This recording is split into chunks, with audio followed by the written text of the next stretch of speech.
Ouverture du festival Manarat sur la plage, avec les actrices Sandrine Bonner et Hind Sabri qui récitent un texte.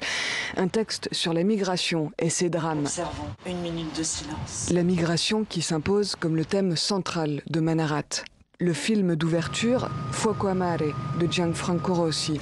L'histoire de Samuele, 12 ans, qui vit sur l'île de Lampedusa, au beau milieu de la Méditerranée, traversée par des milliers de migrants en quête de liberté.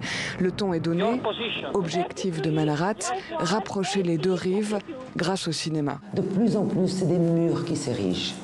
Et on a voulu, à travers notre projet, Manarat, Toile de mer, faire voyager les gens à travers des films, sans visa, sans rien.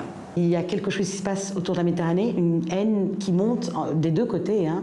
De notre côté parce qu'on se sent rejeté, de l'autre côté parce qu'on ressent une invasion. Et on s'est dit qu'il était important d'essayer de réconcilier les gens du Nord et du Sud. Pas de course aux inédits pour cette première édition.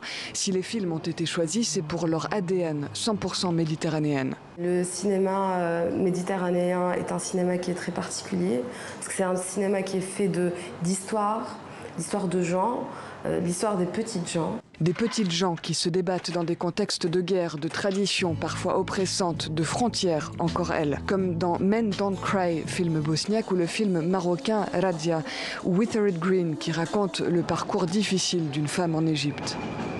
Au-delà des projections, l'ambition de Manarat, c'est de développer les échanges. C'est très important parce que pour nous, la culture reste une arme contre les terrorismes, contre toute forme d'extrémisme. Et donc forcément, c'est des problématiques communes à tous les pays arabes et méditerranéens. Se ressouder là où la politique et les frontières séparent. C'est l'ambition de Manarat qui diffusera bon nombre de ses projections gratuitement, comme ici sur les plages du littoral. À peine démarrées, les directrices du festival parlent déjà de deuxième édition.